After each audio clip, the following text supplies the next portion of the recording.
ఓం నమో వెంకటేశాయ. నేను మీ శ్రీనివాస్. భక్తి మార్గానికి స్వాగతం. తిరుమల తిరుపతి దేవస్థానం సంబంధించిన మరొక లేటెస్ట్ అప్డేట్ కూడా రావడం జరిగిందండి. ఎవరైతే ఏప్రిల్ నెలలో తిరుమల వెళ్ళి శ్రీవారిని దర్శించుకోవాలనుకుంటున్నారో మీ అందరూ కూడా ఇది ఒక మంచి అవకాశం.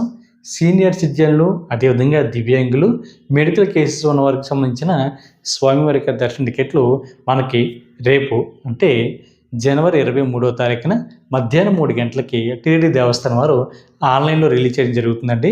ఇది టీటీడీ దేవస్థానం సంబంధించిన అఫీషియల్ యాప్ ద్వారా కానీ లేదా అఫీషియల్ వెబ్సైట్ ద్వారా కానీ ఈ స్వామివారి యొక్క సీనియర్ సిటిజన్కి సంబంధించిన టికెట్లు కానీ లేదా వికలాంగులకు సంబంధించిన టికెట్లు కానీ మీరు ఫ్రీగా బుక్ చేసుకోవడానికి అవకాశం ఉంటుందండి.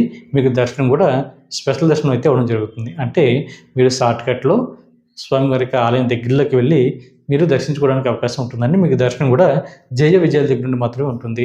ఇందులో మనకి సీనియర్ సిటిజన్ అంటే మీకు వయసు 65 సంవత్సరాలు దాటి ఉండాలండి. మీకు కూడా మీ యొక్క జీవిత భాగస్వామిని కూడా తీసుకువెళ్ళడానికి అవకాశం ఉంటుంది. దానికి సంబంధించి మీ ఐడి ప్రూఫ్ను అప్లోడ్ చేసి మీరు ఈ టికెట్ని అయితే బుక్ చేసుకోవచ్చు ఫ్రీగా. అదేవిధంగా దివ్యాంగులు ఎవరైతే ఉంటారో మీరు కూడా మీ యొక్క మెడికల్ సర్టిఫికేట్ని అప్లోడ్ చేసి మీరు కూడా మీ యొక్క జీవిత భాగస్వామిని శ్రీవారికి దర్శనానికి మీకు కూడా తీసుకువెళ్ళడానికి అవకాశం ఉంటుందండి. అదేవిధంగా దీర్ఘకాలంగా అనారోగ్యంతో బాధపడుతున్న శ్రీవారి భక్తులు ఎవరైతే ఉంటారో మీరు కూడా మీ యొక్క మెడికల్ సర్టిఫికేట్ని అప్లోడ్ చేసి మీరు కూడా ఈ క్వార్టర్లో శ్రీవారిని అయితే దర్శించుకోవడానికి అయితే అవకాశం ఉంటుంది. కాబట్టి ప్రతి ఒక్కరు కూడా ఈ అవకాశాన్ని వినియోగించుకోండి.